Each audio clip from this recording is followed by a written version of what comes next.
Hello mga boss, sa araw nga na to ay sinipag ako mag-DIY at chinek ko nga po kung palitin na yung aking brake pad at nalaman ko po na palitin na talaga ito at kaya ngayong araw na to pinalitan ko na rin. Kaya tignan nyo na lang din po kung paano ako magpalit ng aking brake pad ng aking Honda Click. Tara, let's go!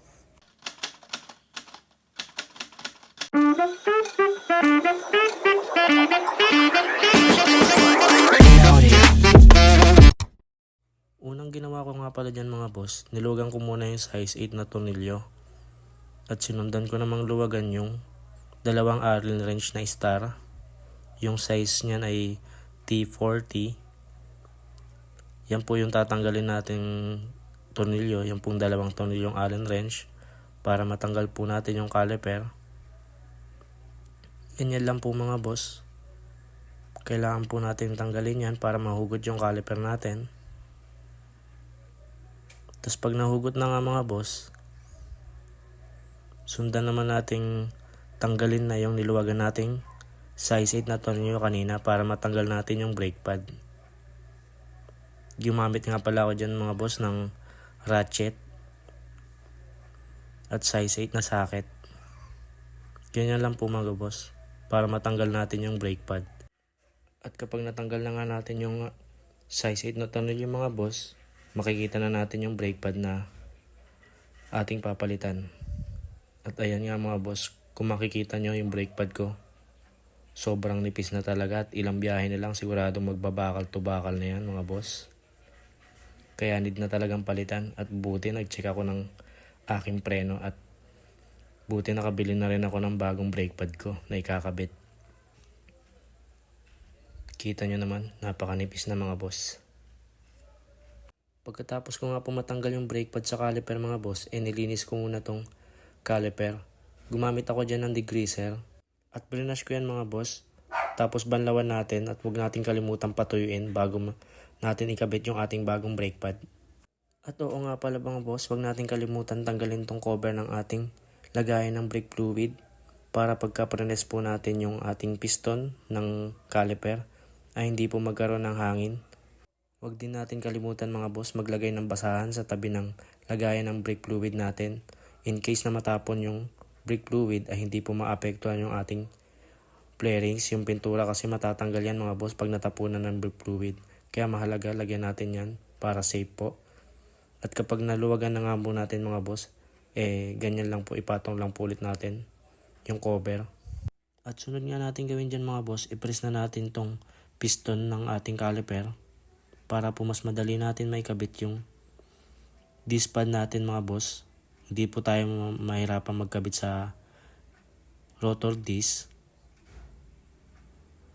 Nakairam po pala ako dyan mga boss ng special tools na pang press ng piston ng caliper mga boss sa tropa ko. Pero pag wala po kayo nyan mga boss, may iba pang paraan para ma-press yan. Gagamit lang po kayo ng yabe at saka yung iba naman gumagamit ng T-wrench. Tapos ipipress lang, gagamitin nila yung lumang brake pad para maitulak yung piston.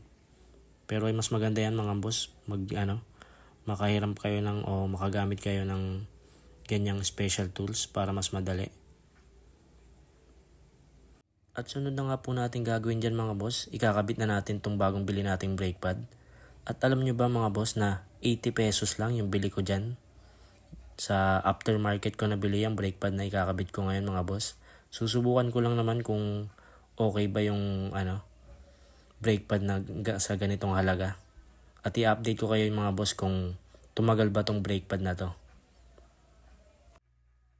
Sa pagkakabit ng brake pad mga boss, unahin muna natin yung isang brake pad na itatapat natin sa piston. At itatapat naman natin yung pangalawa sa kabila naman mga boss. Tapos kukunin natin yung size 8 na tornilyo na mahaba at itatapat natin sa dalawang butas na yon. Kailangan yung dalawang brake pad natin ay may shoot yung dalawang butas na yon sa ating tornilyo na size 8 kaninang tinanggal natin mga boss. Tsaka natin siya hihipitan ng size 8 na socket gamit yung ratchet natin mga boss.